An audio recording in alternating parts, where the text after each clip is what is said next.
Okay, so today's podcast is inspired by a Shaquille O'Neal story. And maybe some of you have heard this before, but I read it for the first time the other day. I don't even know how old it is, but it definitely inspired me. It moved me. It made me think different. That's my job, is to help you think a little bit different. I just did a really good word of the day on helping us think different. And it's so important. You'll never be successful. You'll never get where you need to be if you don't start thinking differently than you did yesterday. Nothing will change. Okay? So I titled this, "Your Stress is Someone Else's Dream."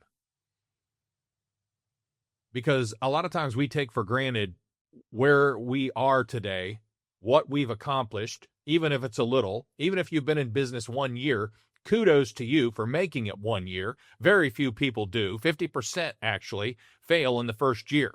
95% fail within the first 10. So kudos to you for making it 1 year. If you've made it 2, 3, 4, 5, 10, more kudos to you, because we know it's not easy. However, we start taking things for granted. We get used to it. And we start thinking that we're under pressure when we really don't know what pressure is. And that's what we're going to talk about today.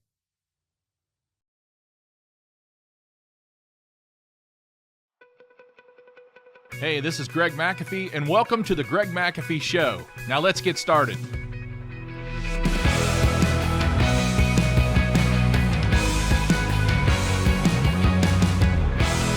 Hey, welcome back to the Greg McAfee Show, where we discuss steps to successful entrepreneurship, how to take your business to new heights, and ultimately follow your dreams. Today, I've titled this thing, "Your Stress is Someone Else's Dream." And we're going to talk more about this. Again, it was inspired by Shaquille O'Neal's story about his dad. You guys can read this. We're going to show the little short video clip here in a minute. But his dad basically was his stepdad, but he calls him his dad because his biological dad skipped out when when his mom was expecting him. So this was the dad that raised him, military style. Shaquille O'Neal is a cool guy, and I really appreciate it. But anyway, and we're going to probably have to compete today with my landscaping company. Of course, today's Saturday. I do all my podcasts, most of my podcasts on Saturday.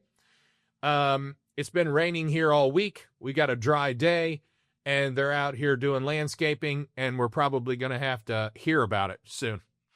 But anyway, so be it. Good problem to have, right? Okay. Now, I'm going to start off with the illusion of pressure. You see, as business owners, we carry pressure. But is it really pressure? So we're going to start off today with the illusions of pressure.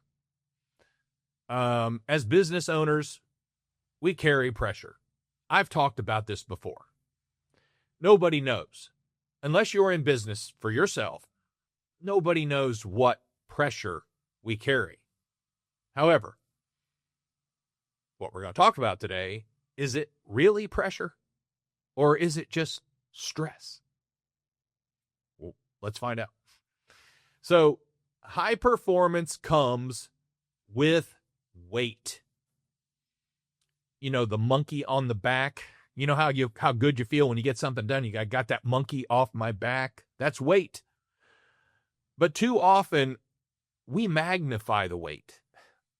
We get stressed. I know I do. And I have a few people that I vent to. And a lot of times, here's what I say.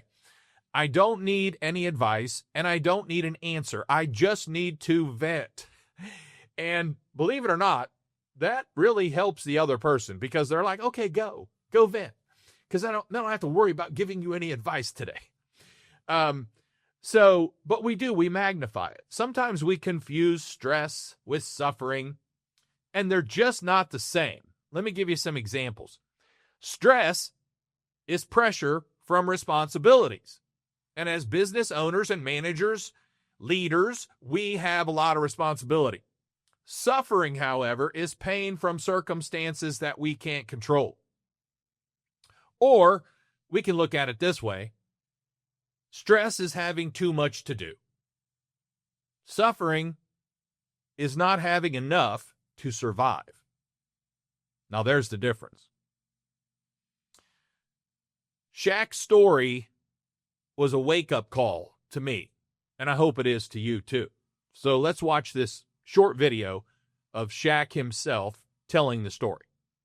There was a game you were playing against the Knicks, and you didn't play so well. So it was sort of like the Karate Kid. Like, he had small little sayings that really didn't make sense at the time, but they made sense. So to your Knicks stories, I had a terrible game versus the Knicks. He made me fly home, and what I didn't like about the military, he was like, meet me at the house at 0700. So now I got to do math in my head. 12 Wait, minus 7. Pair the 1. What am I doing? So is it 12? Yeah. I met him at his house in Orlando, and we got in the car. And he's the type you don't speak unless you're spoken to. So I was like, what did I do wrong? He's like, shut the hell up. So we're driving. And we go under this bridge. And before we approached the family, he said, you couldn't handle the pressure? And I was like, yeah, it was Madison Square Garden. Just Patrick Ewing, one of my favorite players, I couldn't handle it. And he says to me, pressure is when you don't know where your next meal is coming from. And there was a homeless family sitting right there. A guy, his wife, and 2 kids. He said, that's pressure. He said, I'm tired of you spoiled rich athletes making all this money who don't perform at the level that you're supposed to perform to, blaming it on pressure. So he made me get out. I made contact with the family. I got him an apartment, got him a job, and got him straight. But things like that just gave me a different perspective. So pressure to me is like when you don't know where your next meal is coming from. So I don't really believe in the word pressure. Wow, my God. It's an amazing story. Yes, true story. All right. You get my point? You see why? That's just a short version of the story, by the way. But you got enough there. You got enough meat on the bone there to get it. Okay? So his transformation, from feeling pressure and to realizing he had privilege, he had a gift of being his size and his talent to play basketball. It was a privilege and a responsibility for him. It wasn't pressure at all anymore. And he said he never let himself feel that kind of pressure again. Now that's powerful. So if we, putting it in an application of business, if we is our pressure real or is it just perceived pressure? See, what we call pressure sometimes is just missing deadlines. And we miss deadlines, and that's pressure. But it's not pressure. It's our own fault most of the time, and we cause our own stress. How about not hitting sales goals? That's a lot of stress. I'll tell you. I know I don't use this as an excuse. I just use this. I'm in Dayton, Ohio. This is all I've known. It'll be 36 years in November. All I know is Ohio weather. And we have had terrible Ohio weather this entire year. January, February, March, and now April, and now May. Normally May kicks up. It was supposed to be in the 80s over half May. Never saw 80s. Saw 55. Saw a lot of rain. Saw a high of 72. But we never saw the 80s. So May sucked. Basically, May sucked. It is what it is. But that's all I know. That's all I'm used to. We do our best. We know how to create work. We created work, but it wasn't enough work. And I was constantly watching the numbers, and that's stress. How about team issues? You know what? I've said this often. McAfee Heating and Air was established in November of 1990, incorporated January of 1991. There was no team issues for the first year because I didn't have any employees. McAfee Heating was a perfect place until I hired the first person. Now, Scott Lauterball was his name. He was my first employee. He rocked. He stayed with me 10 years. The only reason he left was he married someone whose grandfather had a heating and air business, and he decided to take it over. Scott, if you're listening, give me a call, man. I can't find you anymore. Look me up. I miss you. I miss talking to you. I really do. We had a lot of fun. It was just him and I for many years, and he was extremely meticulous, and we still do things today because of Scott, the way he did things. Great coworker along the way. Anyway, team issues. If you have people, you have team issues, and that causes stress. It's not pressure, stress. And then you've got marketing competition, your market competition, rather. You got competition out there. I mean, I wish we had better competition, but the competition we have is who we're stuck with. And I said this before, all they know how to do is bash our high prices. That's all they know how to do. They don't know how to compete with us. I just noticed, we've noticed lately that a few of them have actually, for the first time, raised their prices. Thank God. Thank God. Because they weren't going to last if they didn't. They just didn't know that. They kept them 2010 prices for too long. But anyway, we have competition. That's not pressure. That's just normal. That's life. If you're in business, you're going to have competition. And if you're gifted to have a business with no competition for a while, like probably Henry Ford for a little while, he got very comfortable, though, remember? You can have any color you want, as long as it's black. And then Chevrolet came out, GM came out with white, red. Man, people loved it. They wanted variety. So Henry, as good as he was, and as much as respect I have for the guy, he got very comfortable being number one and only with no competition. So that was his fault. But we're not Henry, and we're going to have competition. All right, but what's real pressure look like? Well, real pressure looks like this: praying for your next meal because you don't know where it's going to come from. Most of us have no idea what that is, because even when we're low on food, there's food in our refrigerator, there's food in our cabinets, and we can come up with something. Someone said the other day, they said, my husband said, we don't have anything to eat. And she said, I pulled out beans, I pulled out some ham, I pulled out some recipe or ingredients rather to make biscuits.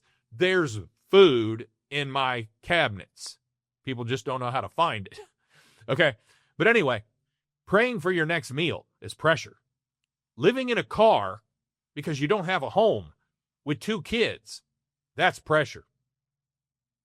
Working 3 jobs and still being behind, that's pressure. We don't know anything about that. Or maybe you have in your life. And kudos for you for climbing out of that. But that's pressure. Now, what this means as leaders, I'm going to tell you right out. We all need to hear this. If you haven't thought this about yourself for a while, you need to hear this. We are blessed. We are blessed abundantly. Whew. You need to think about what you have, because you've grown comfortable with it, Henry. You've grown comfortable with it. We all have. Until you think about it for a little bit. I mean, I came from a low to middle family. We always had food. We always had clothes. We never got Schwinn bikes back then. We either got a used bike or we got a Huffy. We did, and blessed to have the Huffy, for sure. Some kids don't even have bikes. We had a home to live in, and we had a lot of things other people didn't have, but we were low to middle class. Blessed. Okay, blessed. And when I first started McAfee, I didn't pay myself for 18 months. I just found the ledger. I'm going to put this up right now. I'm going to put this ledger up. This is what I started payroll with In 1991, I was working for an accountant. He had a couple air conditioners stolen, and I was replacing the air conditioners. Didn't have to replace the A coils back then. You just replace the outdoor units. Pull a vacuum, charge it up, and go. Took me about an hour or two each. And that's carrying my unit by myself and putting it in the back of a Ford Ranger. But anyway, or taking it out of the truck and carrying it over to the pad. But anyway, I started with nothing. And my wife and I would get $20 allowance each week. And that was it. And you can say, well, that was 1990. Well, do the numbers. Do the numbers. I think it comes out closer to $42 today. So could you live on $42 a week for allowance? Maybe you can. I know we did. We had to. So, but we were still considered blessed. But I look at today, what I have, oh my gosh, and I look at what I spend today. Our credit card, we pay our credit cards off monthly, personally and business, but we pay our credit cards off monthly. But, we used to have less than $1,000 bill a month, and now we have thousands of dollars, sometimes tens of thousands of dollars coming in on that card, because I make a good percentage on everything I spend on that card. So I put a lot on the card. But anyway, blessed. We're just blessed. We don't even know it. Take it for granted. There's no pressure. There's really no pressure. And we are stewards. A steward is a manager of property. We are stewards of our property. God owns it all. Whether you want to believe that or not, that's okay. I know God owns everything I have, and I'm a manager of his property. And how I manage it, how I steward it, is I'm going to be responsible for. Because whether we know it or not, we will answer for everything we have and how we steward it. So here's a couple Bible verses I'm going to read on that subject matter. Luke 16:2. So he called him in and asked him, "What is this I hear about you? Give an account of your management, because you cannot be manager any longer." Powerful.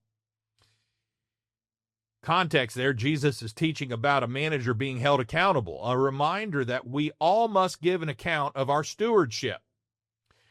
Romans 14:12. So then, each of us will give an account of ourselves to God. And this applies to every aspect of our life: time, money, influence, leadership, and more. And then we have 1 Corinthians 4:2. Now it is required that those who have been given a trust must prove faithful.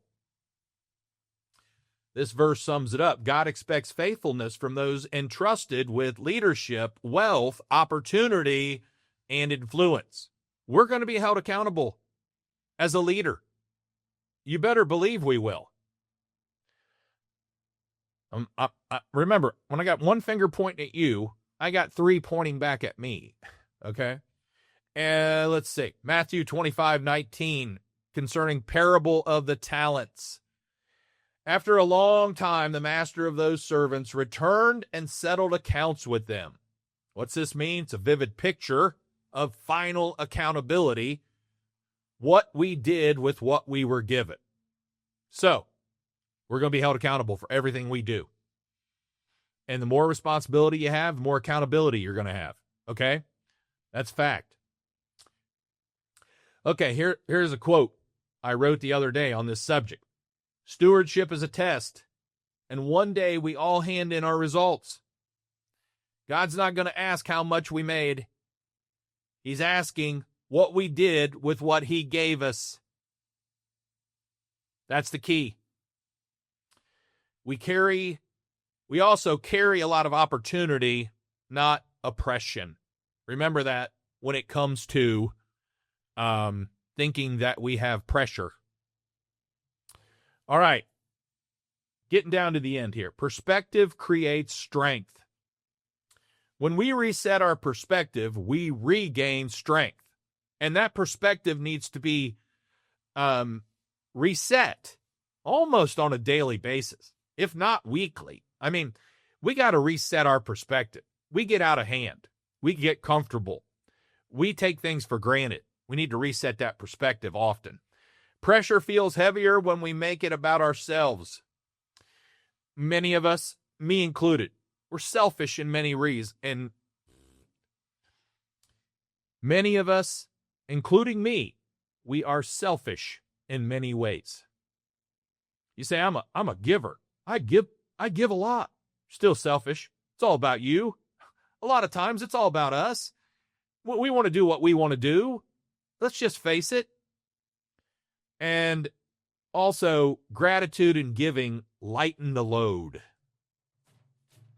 You see, go help someone who's under real pressure, like Shaq did. It's also the best thing to cure being down and even depression. You're depressed, you feel depressed, go help somebody. Go serve somewhere, okay? That'll solve your depression. Because again, you will see you got it pretty good, pal. All right. How about, here's a challenge for us. Be grateful. We need to be grateful for the pressure we have. See,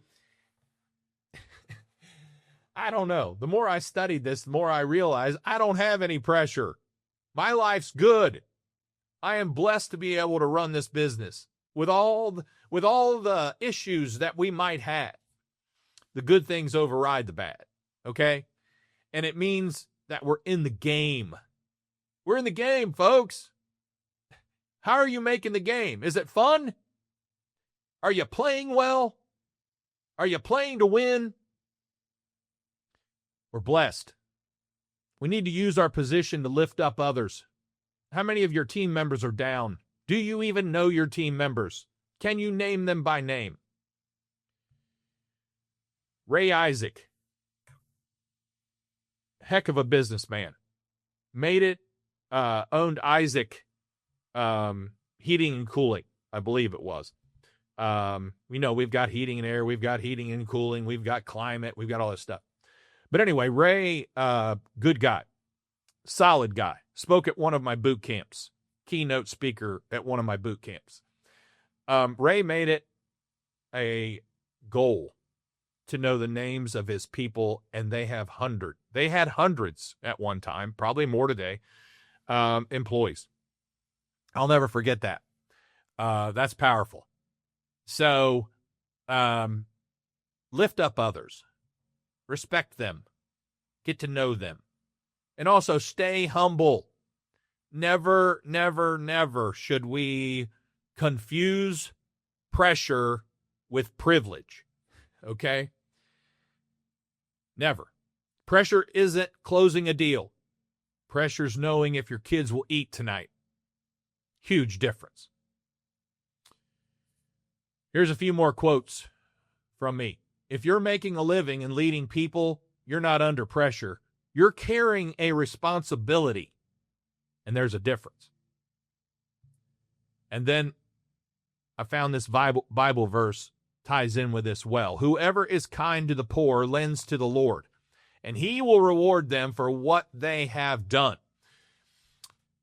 A friend of mine said this the other day. I said, I'm going to talk about crypto again, you guys, and I don't want to get off this subject because I don't want you to lose track of what we're talking about here. But I am into crypto. It is going to be the way of the future, in my opinion. So I asked him if he was, and basically he said, I'm not into it. I think it's going to be a letdown for many, and people are going to lose a lot over it. But that's fine. Everybody has their opinion on that. That doesn't bother me a bit. But what bothered me was he said, we have enough. We have made a lot. We have enough. Well, for me, ENTJ, clicked. That bothered me. I had to say something. And I said, let me challenge you on that. Enough. We never can give enough. The more I make, the more I get to give. That's my philosophy. I don't care if I make 100,000 or 100 million. Wish I could. I'm going to give. I'm going to give the same percentage. I'm going to give more and more and more. The more I make, the more I give. That should be the philosophy of, number one, every Christian out there. Every Christian out there. But that should be also, whether you're a Christian or not, that should be your philosophy if you're successful and you've made a lot of money. Because you can't keep it all, and you're certainly not going to take it all with you. And if you think giving it to your kids is going to help them, you're wrong. It's going to hurt them. Look at the Rockefellers versus the Vanderbilt video. I'll put the name of that up there. Watch this video. The Vanderbilts were wealthier than the Rockefellers at one time. But guess what? They were given a lot of money, and they blew it. There's only a few millionaires, and I didn't say billionaires, left in the Vanderbilt family. Rockefellers, quite a bit different. Rockefeller started the family bank. Rockefeller started the family trust. Billions of dollars in the bank. Their personal family bank. Billions of dollars in the trust. Everybody has a life insurance plan. Okay. So, that's the difference in how they think. And they give a lot. The Rockefeller Family Trust has always, clear back to John D. Sr., John D. Sr. gave a lot. I don't know what percentage. That was between him and God, but he gave a lot. And they still do today. Now, I wish they still had the same philosophy as John D. Sr., but that's uncontrollable. Over the years, things change. I hope it gets back to that. But they give a lot, and they have a lot. And they've been blessed with a lot. And some of them have even said, they're going on like the 5th generation now. Some of them have said, we had no idea. We had no idea how wealthy we were because we weren't given everything. Now, that's hard to believe because you would think the Rockefeller family are just given and given and given. That given stuff, that doesn't help generations. You'll be history. Your generation will be history and money in the 3rd generation if you just give it. 2nd generation handles it pretty good. 3rd blows it, and there is none for the 4th. Okay? My plan, the Rockefeller waterfall method, will continue to give to the McAfee family generation for the next 10 generations. Now, what is that? Between 800 and 1,000 years. If the Lord doesn't come back within that time, that McAfee Trust that we started today, that McAfee Family Bank that we started today based on learning from the Rockefeller waterfall method, powerful. Okay? That's just a little bit about that. But here's some final thoughts. Don't just grow your business, grow your awareness. And take action. Give. Serve. Keep your perspective forward thinking. Don't get caught up in what you have. You don't have much anyway. There's always someone that has more than you. Okay, also, I want you to think about pressure and ask yourself, is it real or is it just a little discomfort or is it just stress? Because we all have stress. And how you handle stress is very important. Okay? Real pressure breaks people. We've been built to lift them up and encourage them and help them and get back on their feet, just like Shaq did in his story. Just a powerful story. When I read it, I said, I got to do a podcast on it. It's powerful. So I want you guys to think about that. There were many things in this, lots of nuggets to run with. I always often say, you don't have to take everything from this. What I want you to do is pick one or two that will change your life and change someone else's life, change your team's life, change your family life, change your community's life, change a homeless person's life change somebody. All homeless people aren't out there just with their hand out. Some of them are homeless, and you'll never know it. And they used to be like us, and they lost it all for multiple reasons. So I want you to think about that, okay? Good stuff. I hope you think so. So before we wrap up, if you are watching on YouTube, don't forget to like and subscribe below. You can also support this podcast by rating and reviewing on iTunes or your preferred listening platform. Keep listening. I'll do my best to keep challenging you. Don't forget to follow us on Instagram and Facebook at The Greg McAfee Show. No spaces, no underscores. Be sure to tune in next week. I've got some good stuff coming up. Thanks for listening. And as always, carry on. God bless. Make this day the best day of your life, because we're not promised tomorrow. I'll see you next week.